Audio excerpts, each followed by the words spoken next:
are both of y'all doing today? Good. How are you? I'm just happy to be in your presence, okay? Likewise. We're happy to be in yours. Well, I feel like you told me that I will owe you an apology for the next season. What? So let's just get this. We have a relationship. It sounds like it. Yeah. We got a little bit of history. We got a little challenge. So I have to give you your apology because you know Ben gave me a softer side. You know, Thank you. Who knew that's what he needed to That's have a what softer he- side? That's what he needed a release, and that's fine. So I apologize for saying that Ben was petty. He was still a little petty. He was. But we gotta love Ben. So Yeah. I apologize. People need some love. People Yes. need some love. He's like a teddy bear holding a little knife. You know, like that's really Ben. That was a very accurate description. Yeah, he's like, I'm tough, but he's like, come here, Teddy. In many ways, that's similar to Diego. It is. Yeah. Yeah, petty. I feel like they was disrespecting Diego this season. Thank you. Like a little unappreciated. Like Yeah, I think so. I think so. just saying, I think so. I mean, like, why is he just fat? You know what I mean? Why can't he be better? You know, why is he driving a truck and peeing in a bottle? He has a stable job. He has a family. He has a mustache. that's his like soft. He's exploring new soft skills. Okay. Yeah, thank That's you. a soft skill somewhere. I appreciate it. I'm just saying. But I like that we get to see your characters in a new normal. And I wanted to know, like, if you didn't have your superpower of acting, what would your new normal be? Like, what would your normal life look like? Answer that one, please. I've always wanted to be a chef. Yeah, which is funny because I'm so bad at cooking. Really? But I just like I like the idea of being a chef. You like the idea of just eating your own food? Yeah. Yeah. And like I just think food is such a love language, you know, and when you can cook well and share that with people, it's such a nice way to show love. This is why he can't show love, because he can't cook. Exactly. Let's be honest. Yep. Food is the way to the heart, so that does make sense. Yeah, it does. I mean, this is why I'm a great cook. You know. Look at his I face. like how you rub that in there. Yeah, I'm a great cook. What would be my superpower if I didn't have acting? Probably, yeah, some sort of sport. You know, I'm really into sports. Maybe a coach. You know, yelling at some kids. Or you could yell at him. I can on how yell to at be a him. better cook. Yeah. Won't you make some Sure. That's an easy one for me because I love cooking. So I would want to cook all day. I'd be a chef. If you need a tester, I'm here Always. to do the hard I'm work. always wanting to cook. So please, yeah. Watch your nails though. Yeah, trying to chop onions with them lads. I know, right? Yeah, Or that's I could very useful. could do the chopping. Yeah. Very. Like a blender. It's the food processor. I might try life as a holy Samana. You know them lads who kind of go from town to town begging out of a cup, and they don't have any worldly possessions, and they live on the donations of other people, and you know just drift around. Maybe in a warmer country though than Ireland. You know. Oh yeah. You'd Gotta probably have good weather. get hypothermia trying to be a Samana in Ireland. I'm kind of here for this. You know, Justin said that he can't cook. What? So like, That's a He disgrace. just, all his food's out of a bag. He just loves crisps, doesn't he? It looks like potato chips. just saying. So you might want to So teach I'll him. cook for him. You can go around and you can I get didn't like know the that you didn't. donations. Yeah, Couldn't cook. Yeah, but he said he wants to learn how to cook. Missed He cast a opportunity suit here. Let's go. Waiting for the Hopper cookbook Yeah. coming out soon. Ooh. You know, I think I'd be heavily into ceramics. You know, I think I'd be at a potter's wheel. I'm a bit of a hobbyist. I love a hobby. I love an arts. I love a craft. So I feel like I'd be doing a lot of gardening, making ceramics. Yeah, I think. What else? I might go to nursing school. See, listen, I don't know if it's vast. It's vast. I would love to be, actually, I think I would be a midwife. Actually, those were the hobbies, but like the serious profession, I think I'd go to nursing school and become a midwife. I'd love to like deliver babies. Oh, Yeah. I'm ready for that. How about you? Guess, I mean, I really like writing, so maybe I would just make that yeah, maybe I would just focus on writing more. Yeah. And then you can do the ceramics, so get like a soothing noise to get you through writing. Oh, Totally. yeah. See how they both like align with each Listen. other? Yeah. Just saying. Just always orbiting each other.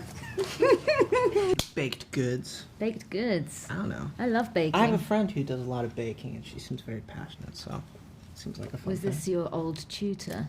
You are correct. Oh my gosh, she Who makes would the most amazing focaccia. bake for the set? Yeah, she would.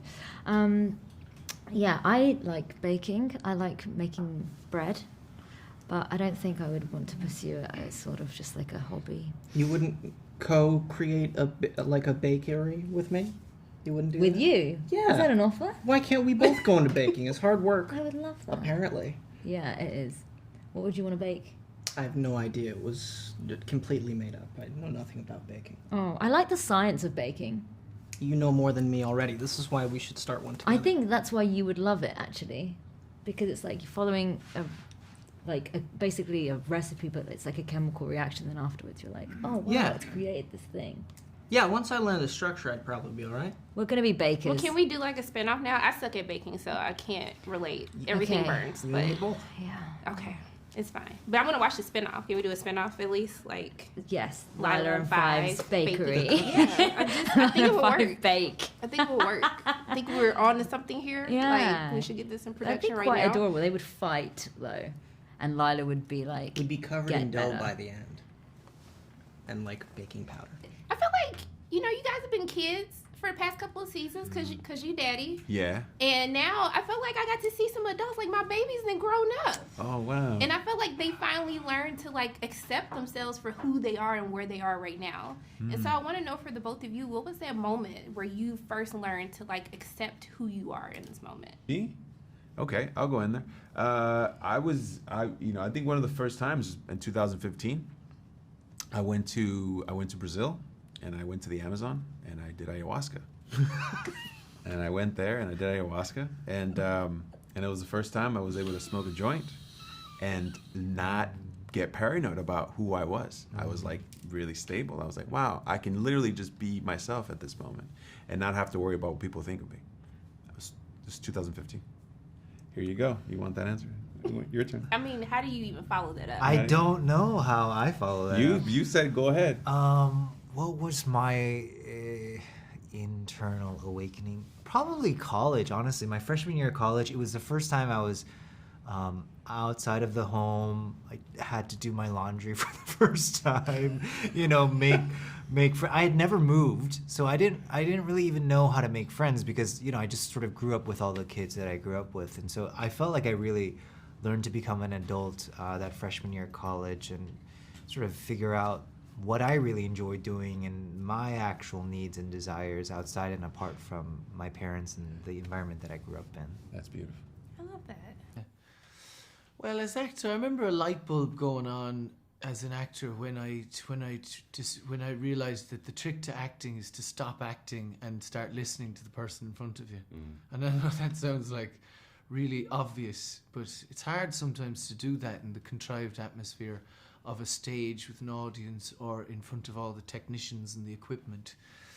To be present, really truly was a lesson I had to learn and then relearn a few times over, which was a kind of death in a way, a bit like the characters at the start of Umbrella season 4, where they've given up the thing that's defined them their whole lives, and that's a kind of death, but it's a necessary death for them to, as you say, grow up and find acceptance and just be happy with what they are in the moment. And so that was an interesting thing, I think as an actor, it's an interesting thing because you're always wanting to you start this career of like auditioning and having people in front of you. You're always like me, give me the job, And I'm certainly not the first actor to say this. In fact, I've heard it from other people, but I've gone through this experience of realizing that it's not about getting someone to like you to give you the job. It's about having an opportunity to show them your version of a role and how you can just play this part. And you said this before about we're there to serve the script, we're there to serve what's on the page. And that was a real gratifying thing for me, and I relaxed so much more as an actor when I thought of opportunities to act as opposed to like auditions. They're just, for my job this afternoon is to be this role, and I'm not getting paid to do it, but this is my job right now, is to just be my version of this role. And then you do your best acting because you take all the pressure away, and you just enjoy it, and you just play a role. It's true. It's sort of realizing that I remember thinking, well, I'm going to go in there and wow them and do all the other stuff, and it's about kind of me-centric, attitude. But actually, the realizing that the actor is a servant was the most freeing thing, ironically, of all, freeing from myself. You know?